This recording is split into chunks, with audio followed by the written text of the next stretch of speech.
Welcome to another Walter football video. I'm Charlie Campbell, senior draft analyst. Before we get rolling, I suggest you speed it up to 1.25 or 1.5. All right, here we are back with another mock draft. We're getting right into the start of really draft season here. All-star games coming up. I can't wait to be back in Mobile. Combine after that, going to Indy. I missed that last year. I'm excited for that trip coming up before long. It's a really fun time of year, and I hope all of you guys had a great New Year's and a Merry Christmas. Thank you. I appreciate all of you. Grateful for all of you. So love to you guys. Anyways, let's get into this week's mock draft. Really interesting, changing stuff going on. Fluid time of year. I love it. Here we go. First overall, Jacksonville Jaguars. I have them taking Kayvon Thibodeaux, edge rusher from Oregon. This, most people probably are projecting Aiden Hutchinson here. I'm not really sure. I don't really read much other content. I just lean on what team people tell me most of all. So, anyways, they say they can see more upside with Thibodeaux athletically. Better skill set. I think they feel Hutchinson is kind of a bit safer, has a higher floor, possibly, maybe less bust potential than Thibodeaux, but I can see Thibodeaux excelling in the workouts and just over the lead up to the draft. He ends up being taken over Hutchinson, but it's still early. We'll see. And obviously the Jags would probably love to trade out of this pick, get a boatload of picks to build around. I'm not sure that market will materialize. Obviously, that is really pricey to move up to number one. Will somebody be willing to do that for Kenny Pickett? I don't know if that's the case yet. So if they're forced to stick and pick, I could see them going with an edge rusher. Chaison's been a huge disappointment. They could use one across from Josh Allen.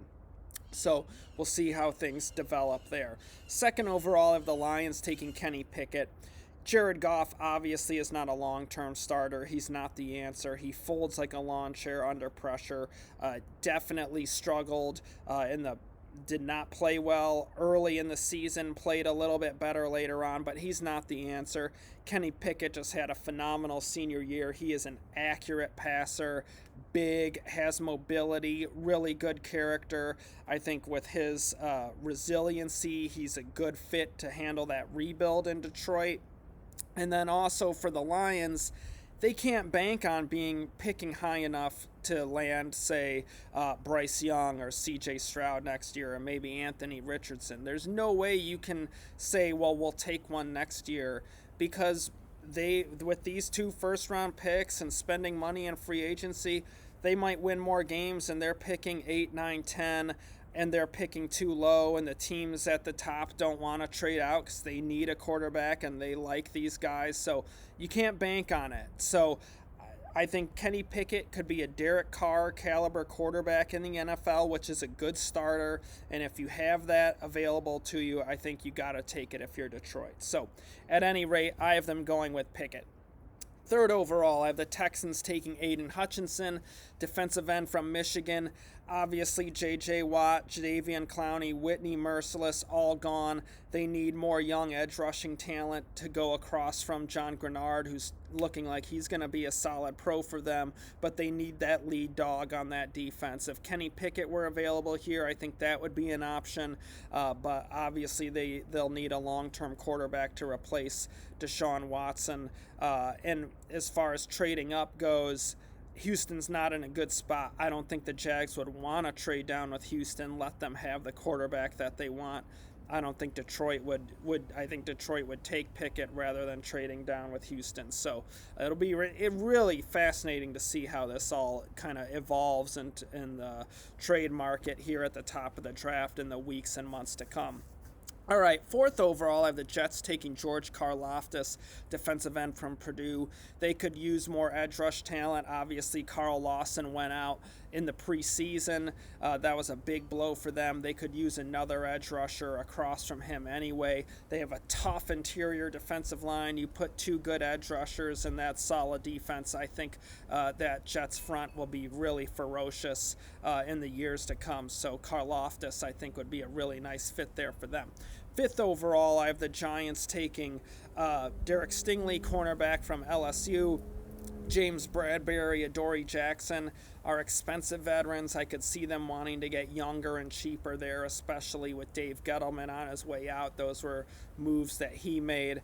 Stingley has number one corner potential, and I could see the Giants taking him, making him part of the trio with those guys in the immediate future, and then eventually they get younger and cheaper with a number one corner there in Stingley. Sixth overall, I have the Panthers taking Evan Neal.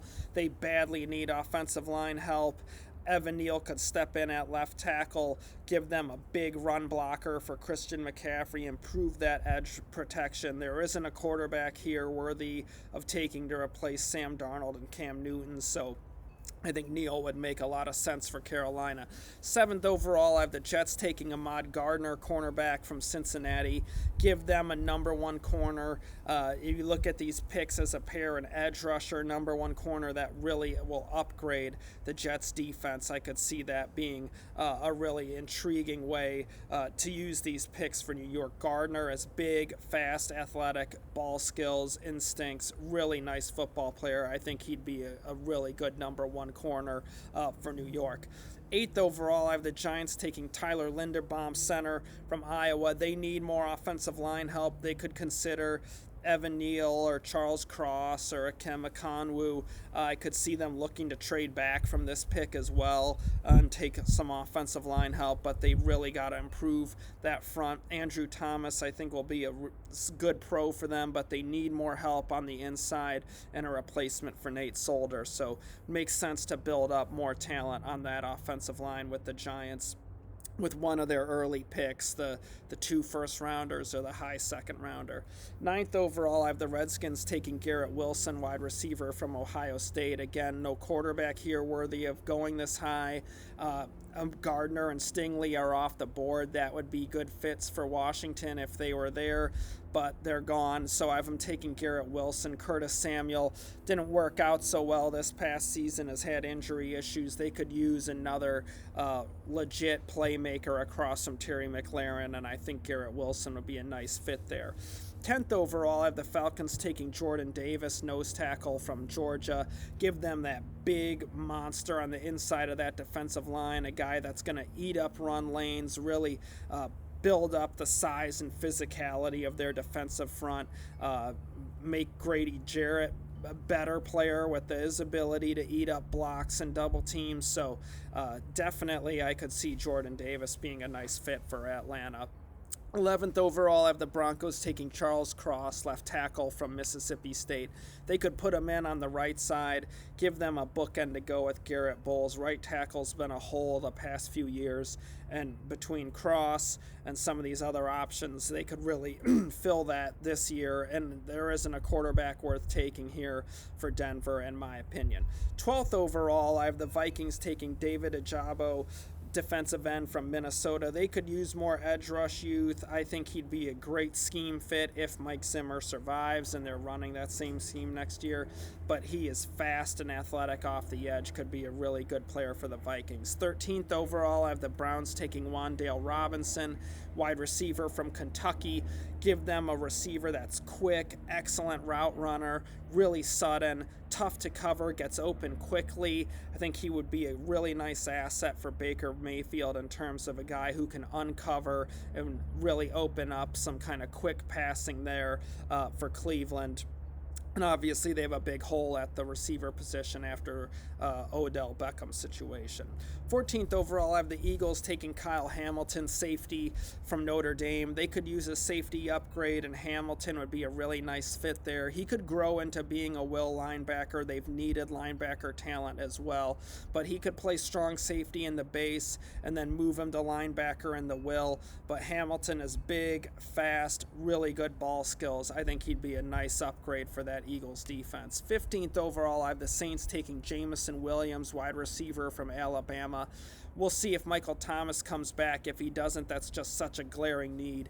But even if he does, they could use more receiver talent. Jamison Williams would give them that speedster, home run hitter, guy to really stretch defenses vertically. Would be a really big upgrade there for the Saints offense. 16th overall, I have the Ravens taking Akem Ekonwu, left tackle from NC State, also played some guard.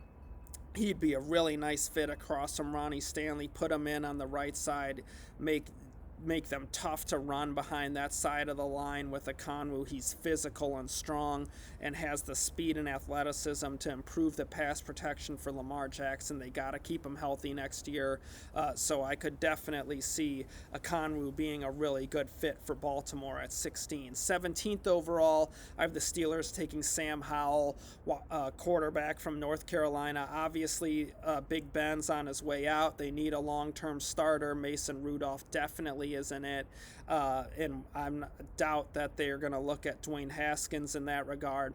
Howell is an interesting player in terms of love-hate and big variance in opinion. I wrote a hot press on it recently. You can check the link below and check that out. But the quarterback opinions just vary so much across the scouts in between different teams. Some teams like Sam Howell as the second guy, think he could rise into being a first-round pick. Others don't like him at all, have him more as a mid-rounder. So same thing with Malik Willis. It's going to be really fascinating to see how that shakes out. But Howell has a quality skill set, has arm talent, has production in college, some good tape from his freshman and sophomore year as well. And I could see him being a guy that rises during the lead up to the draft in terms of the good skill set will be seen in the workouts. I think he'll interview well. And we see quarterbacks rise and teams, the demand for them pushes them up. So I could see him being the guy that kind of gets pushed up after Pickett. 18th overall, I have the Raiders taking Treylon Burks, wide receiver from Arkansas. That Henry Ruggs loss was huge for the offense. It was playing so well before they lost him and lost the speed of that legit deep threat speed. But with John Gruden gone, I could see them considering other receivers as well. There were other people in the building there in that Ruggs class that really liked Jerry Jeudy and CeeDee Lamb.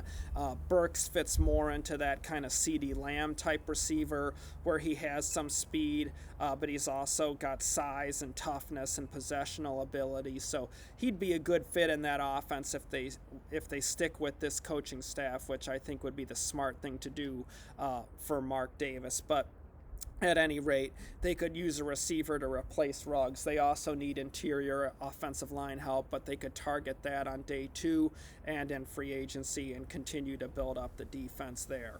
19th overall, I have the Eagles taking Jermaine Johnson, edge rusher from Florida State. Give them an edge rusher to pair with Josh Sweat. Brandon Graham is aging, nearing the end of his NFL career. Derek Barnett's hitting free agency, may not be back. Johnson gives them a good end to pair with Sweat. Johnson is tough, really good run defender this past year, got after the quarterback. I think if he was playing at Alabama and had more notice, he could go higher, but he just played phenomenal football this year for the Seminoles. 20th overall, I have the Chargers taking DeMarvin Leal, defensive lineman from Texas A&M, kind of an end tackle tweener, but in their 4-3 scheme it works in terms of he can be an end on the base, move him inside as a 3-technique rusher in the sub package next to Jerry Tillery, give them 2 interior rushers that are tough to defend, can't double team both of them, and Joey Bosa on the edge. They lost Melvin Ingram. I think getting some cheap, young, good talent for that defensive line would make sense for Los Angeles. 21st overall, I have the Eagles taking Trent McDuffie, cornerback from Washington. Give them a smooth cover corner to go across from Darius Slay. I think that'd be a nice upgrade for Philly.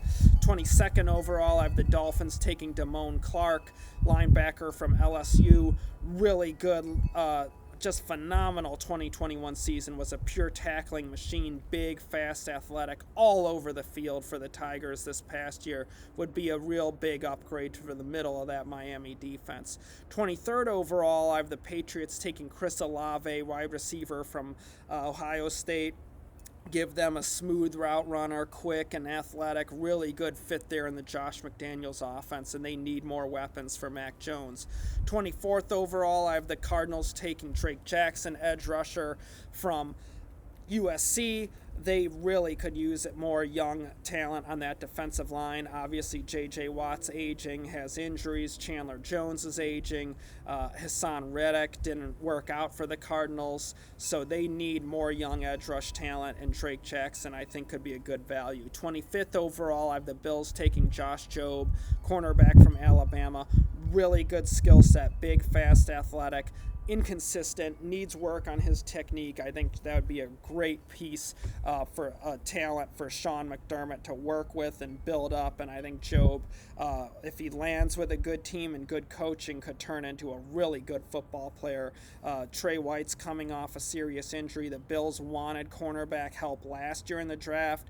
They were targeting Eric Stokes. Green Bay took him just in front of them, so they could use more long-term cornerback help, and I think Jobe would be a good fit. Next up, I have the Bengals taking Nick Petit-Ferrer at 26th overall, left tackle from Ohio State. Give them some long-term offensive line help to protect Joe Burrow, which obviously is critical for their chances to win. 27th overall, I have the Cowboys taking Kenyon Green, guard from Texas A&M. That Cowboy offensive line that was so dominant a few years ago, you've had age, injuries, retirements hit it. They could use more young talent for the inside. Green would be a plug-and-play guard upgrade for them. Connor Williams has been a disappointment. They could use more help there at guard, and I think Green would be a great fit. 28th overall, I have the Bucs taking Perrion Winfrey, defensive tackle from Oklahoma. Give them a speedy interior rusher to go next to Vita Vea. And Ndamukong Suh is nearing the end of his career, not a long-term player. Just looking at the options available here for Tampa Bay, I think you could consider Jobe if he got to this pick, or McDuffie. But with them off the board, I think it makes sense to add more young talent to that defensive line. And maybe perhaps wide receiver. If Chris Godwin is going to if he leaves in free agency, that would definitely, I think, put receiver in play for Tampa Bay. 29th overall, I have the Chiefs taking Travon Walker, defensive end from Georgia. Give them a tough edge rusher to go across from Frank Clark. Walker's a good run defender as well. He's 6'5", 280, surprising speed and athleticism, and he's tough at the point of attack. Really well-rounded football player. I think he'd be an excellent left end in the NFL in a 4-3, and that's where you could plug him in for the Chiefs. 30th overall, I have the Lions taking Drake London, wide receiver from USC. They need more receiving talent. Obviously, they've had some young guys really emerge. Amon-Ra St. Brown's just been awesome in this final month of the season. He's really just was a steal by Brad Holmes last year. The new general manager just absolutely killed it with that fourth-round pick. This guy looks like a really good football player. And then some of the other receivers, Khalif Raymond, Josh Reynolds, kind of came along there. And I think if you give them another big guy, those guys all have some quality speed to them. I think they could use a bigger size mismatch guy.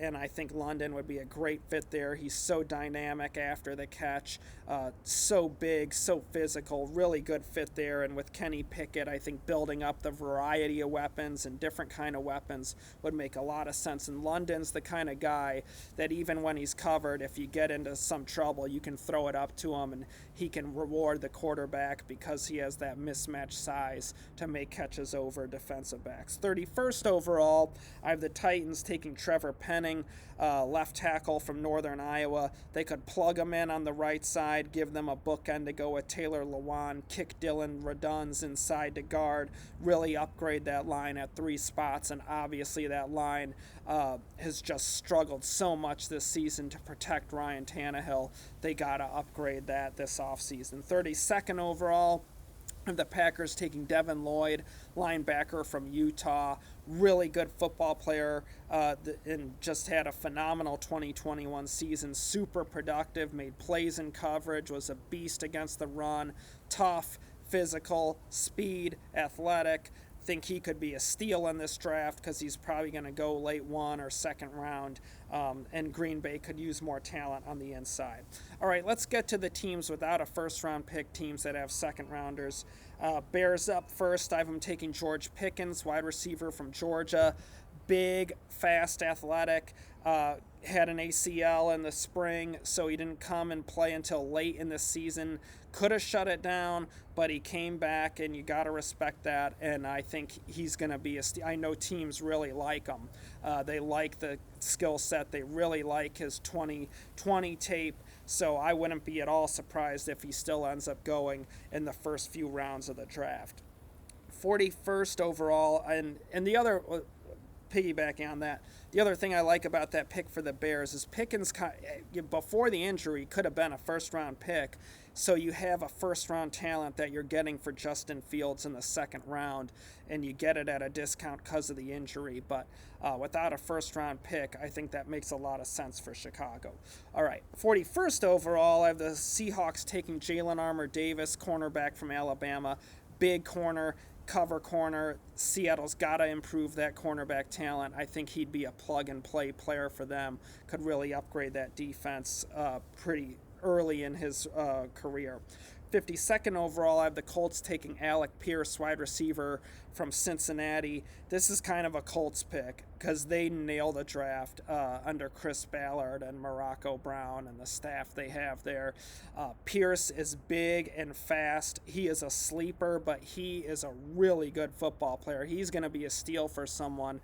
And I think that you check out the Notre Dame game. They couldn't run with him. He's a lot like Jordy Nelson in a way. I think he's going to be an absolute steal. And I think the Colts need more receiving talent to go across from Michael Pittman Jr.